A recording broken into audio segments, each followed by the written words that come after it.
आज का जो हम अपना टॉपिक स्टार्ट करने लगे हैं वो है sources of Muslim law. Primary source और सेकेंडरी सोर्स, ये दो तरह के सोर्सेज हैं जो मुस्लिम लॉ के अंदर मेंशन करे गए हैं।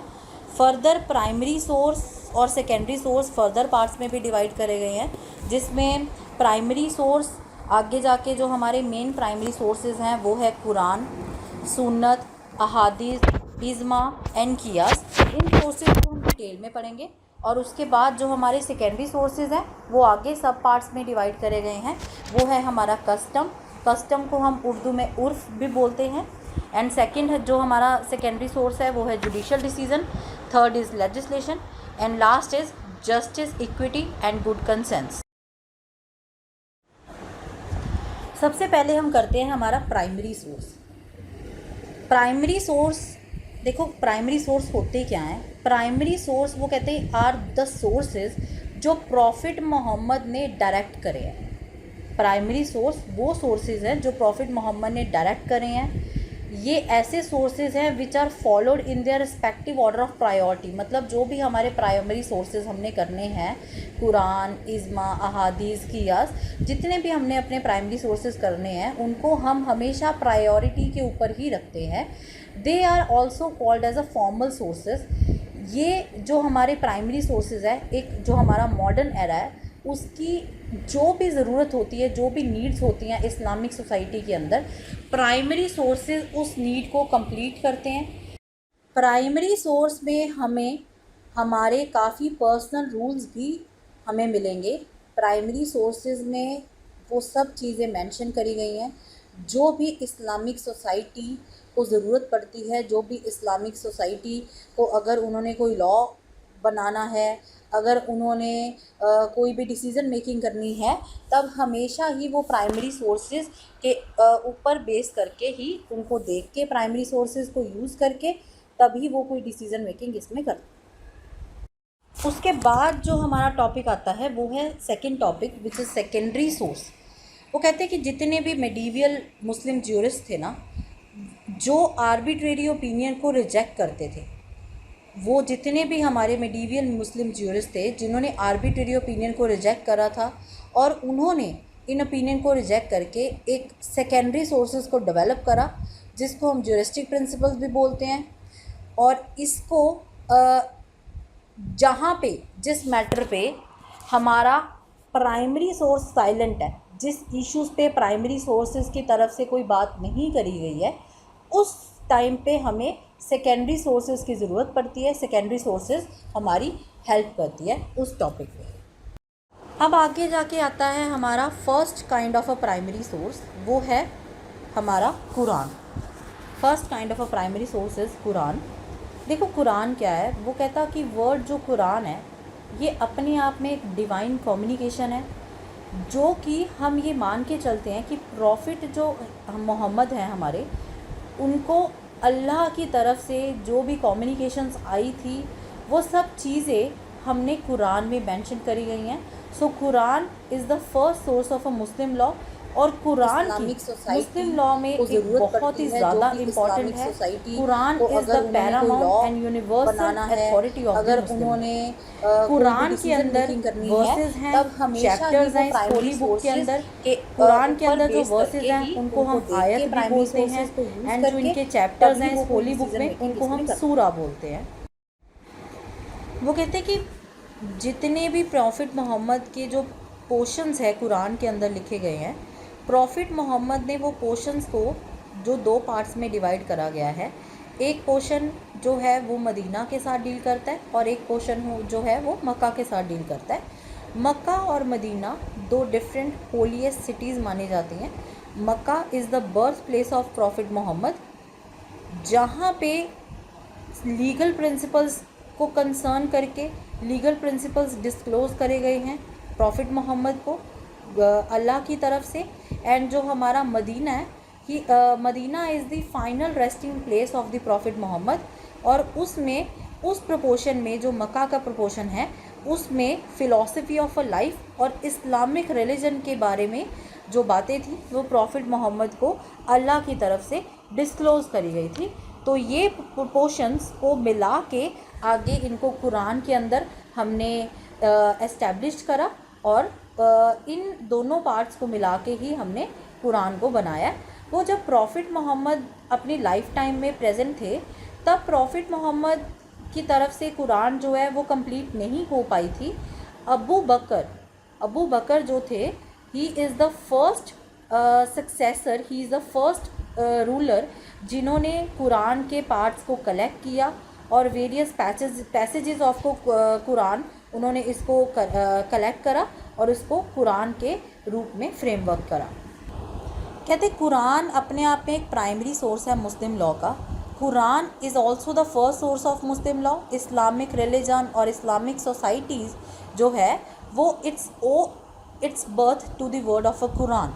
द पैरामाउंट सोर्स जो हमारा मुस्लिम लॉ है in point of is very important, क्योंकि हम ये मान के चलते हैं कि कुरान के अंदर जो गॉड की तरफ से जो वर्ड्स दिए गए थे, जो गॉड की तरफ से बातें करी गई थी प्रॉफिट मोहम्मद के साथ, वो सब चीज़ें हमने कुरान में लिखी हुई हैं। So it is the foundation upon which the very structure of Islam rest.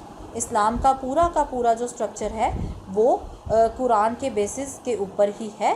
So Quran regulate individual, social, secular and spiritual life of the Muslims. कुरान के अंदर वो सारे वर्ड्स लिखे गए हैं, वो सारी बातें लिखी गई हैं जो गॉड ने कम्युनिकेट करी थी प्रॉफिट मोहम्मद को थ्रू द एंजल गैब्रियल। उसके बाद जो हमारा second type of primary source है वो है हमारा सुन्ना एंड अहादीस। कहते it is a belief of the Muslims कि जो रेवलेशंस हैं वो दो तरह की होती हैं। एक होती है मैनिफेस्ट रेवलेशन और एक होती है इंटरनल रेवलेशन।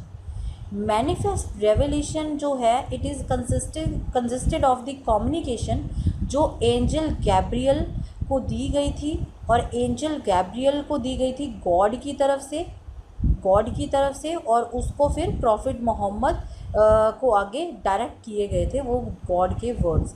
और जो हमारा कुरान है it is composed of the manifest revelation. Quran manifest revelation की बातें करता है। कुरान के अंदर वो बातें लिखी हुई हैं जो गॉड ने प्रॉफिट मोहम्मद को कम्युनिकेट करी थी। अब वो कहते हैं कि वर्ड सुन्ना का क्या मतलब है। वर्ड सुन्ना का मतलब है the way of the profit. मतलब प्रॉफिट मोहम्मद जो कहते थे, जो करते थे, जो अपहेल्ड करते थे, और अगर वो किसी बात पे साइलेंट भी रहते थे तो वो चीज़ें सुन्ना के अंदर उनको हम रेज डाउन करते हैं, सुन्ना के अंदर उसको हम इंटरप्रेट करने की कोशिश करते हैं।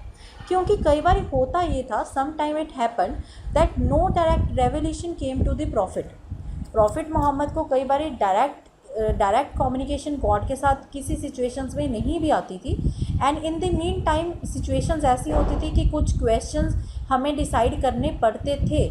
सो इन सच सर्कमस्टांसेस जो हमारे प्रॉफिट थे वो अपनी ही जजमेंट को एक्सरसाइज करते थे और फ्रीक्वेंटली अपने कंपेनियंस को भी कंसल्ट करते थे। ये जो आइडियाज़ थे, जो भी ओपिनियंस थे, और ये हम ये मान के चलते हैं कि ये भी एक तरीके से गॉड की तरफ से ही इंस्पायर करे गए थे। सो जो सुन्नीट्स हैं वो सब चीज़ें फॉलो करते हैं, वो उनके वर्ड्स को फॉलो करते हैं, उनके एक्शंस को फॉलो करते हैं, उनकी टीचिंग्स को फॉलो करते हैं। मुस्लिम स्कॉलर्स ने जो सुना जो है, मुस्लिम स्कॉलर्स ने सुना को कहाँ से स्टडी करा है। मुस्लिम स्कॉलर्स ने काफ़ी सारी स्टोरीज़ जो प्रॉफिट मोहम्मद की पढ़ी, उनकी फैमिली के बारे में पढ़ा, उनके फॉलोअर्स के बारे में पढ़ा, जिन स्टोरीज़ को हम हादिथ भी बोलते हैं, तो उन स्टोरीज़ को समझ के, पढ़ के, उनकी टीचिंग्स को देखा, वो एक सिचुएशन में कैसे एक्ट करते, अगर इस सिचुएशन में होते, तो वो सब चीज़ें सुनाज में हमें मिलती हैं। कहते हैं प्री इस्लामिक अरेबिया में जो सुना है ये एक अपने आप में ट्राइबल एंसेस्टर्स की तरफ से जो बातें जो वो फॉलो करते थे, जो नॉर्म्स उन्होंने एक्सेप्ट करे थे अपनी लाइफ में, और जो एंटायर कम्युनिटी प्रैक्टिसाइज करती थी, उसी चीज़ को हम सुन्ना मानते थे।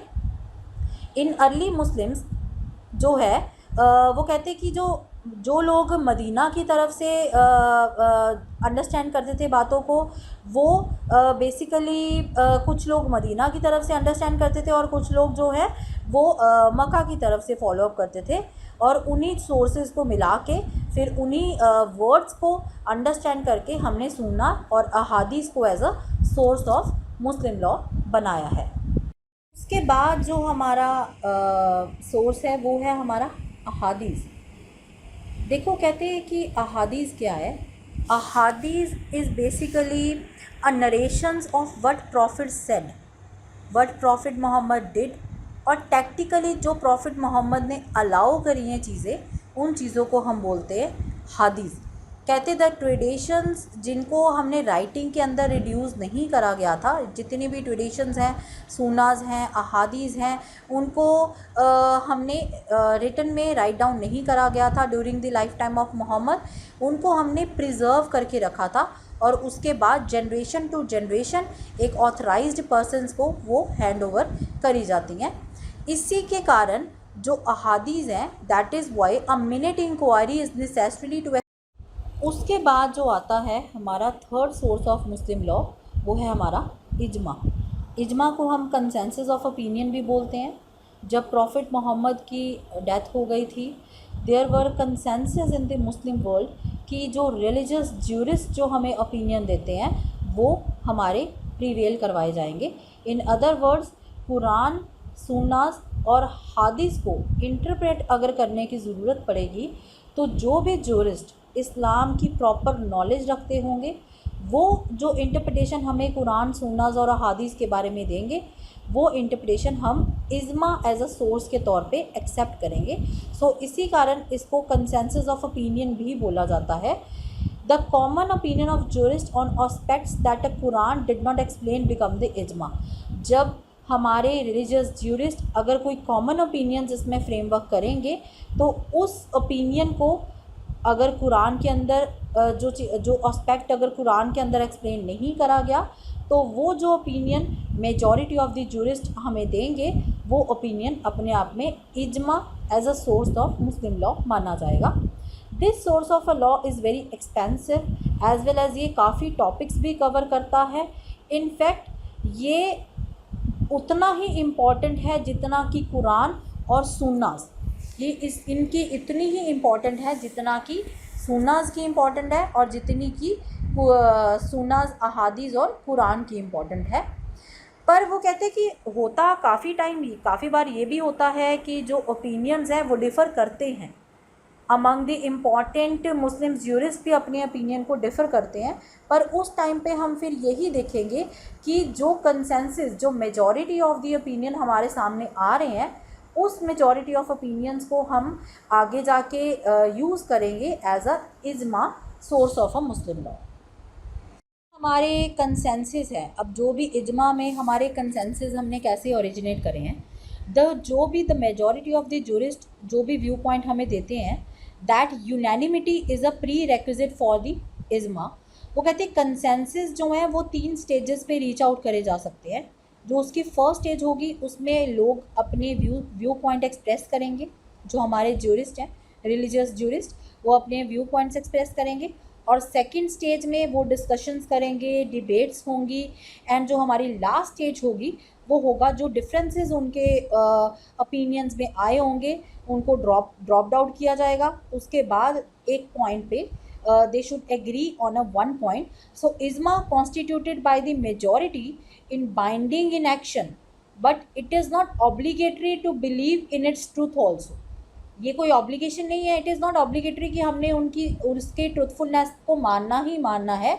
इट इज़ बेसिकली कि जो मेजॉरिटी डिसीजन होएगा वो ही आगे जाके बाइंड करा जाएगा एज अ, फिर उसी चीज़ को हम इजमा के तौर के ऊपर यूज़ करेंगे। जो लास्ट प्राइमरी सोर्स है कियास, वो कहते हैं कियास क्या है। कियास को हम एनालॉजिकल डिडक्शंस भी बोलते हैं। किया लास्ट प्राइमरी सोर्स है मुस्लिम लॉ का।